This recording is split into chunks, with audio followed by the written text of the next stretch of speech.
Hello YouTube, conducting an experiment here at the range today. One of the great American stories and legends is that of the Kentucky rifle and the Pennsylvania long rifle in the hands of the colonial militiamen during the American Revolution. And that, especially after Concord and Lexington, how the British were picked off from behind trees and at long distances with these rifles.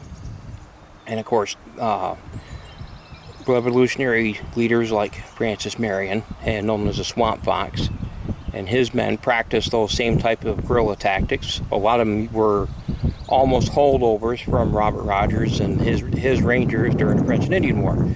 Same type of thing. Well, what I wanted to see is how accurately I should say, a Kentucky rifle, and this is as close to a traditional Kentucky rifle as you could get. It's a flintlock, it's 50 caliber. It has more traditional sights, and we're going to see, using a patched round ball and 55 grains of 3F black powder, if I can hit essentially a man-sized silhouette. In this case it would be a Redcoat, as far out as I could get it to the end of the range, and at 125 yards. And I want to see if I can put 3 rounds accurately at what would be the best distance I could get on what would have been a target at that range. Something like what they did again during the Revolution. We're going to see if I can do it. We're going to see if the gun can do it. And we'll see what happens. This is my Traditions Kentucky rifle, 50 caliber. And again, it's pretty close. Even though a Kentucky rifle really didn't, the name itself didn't come into existence until after the Revolutionary War. They were Lancaster rifles and Pennsylvania rifles are pretty much all the same description.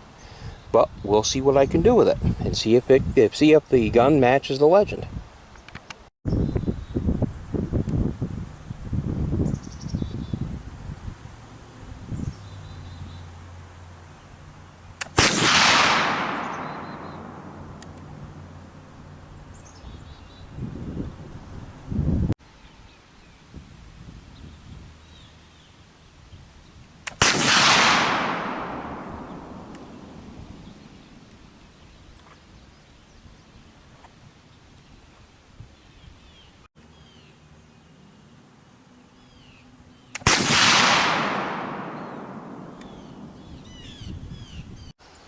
Well, there you have it, YouTube. Had to kind of stop for middle of a passing thunderstorm that came through. This is why the soldier's head was down. He kind of got a little damp.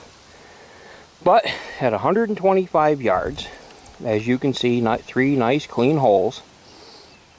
And if they wouldn't have been instantly fatal on a British Redcoat, they would have put him out of the fight indefinitely, because a wound, each one of these is pretty much most likely a fatal wound, if not immediately, definitely later on due to infection or injury. But that just proves, and that was, again, if you listen to you'll see I had a couple of hang fires with this gun. I had to change the flint out. Still getting a little bit of one, but also it's very humid, it's very hot, and every one of my muzzleloaders, my flintlocks, really tend to be a little skittish about firing when it gets really hot and humid like it is right now. The powder tends to get sticky. I was picking it picking the vent in between each shot, and I was still having issues with it. I mean, the channel was always clear every time. It was just, I think it's the humidity. I'm using 3F powder. I can't get 4F, so I'm using 3F as also as a priming charge, which works really well. But again, I think that might have had something to do with it, but that's just what it is. And with that being said, YouTube, here is proof that 125 yards for a Kentucky rifle is not a problem against a British Redcoat, and they were shot at a lot longer distances than this. But this gun would do every bit of the work as long as the shooter and everything worked like it should. And with that being said, YouTube, have a good day.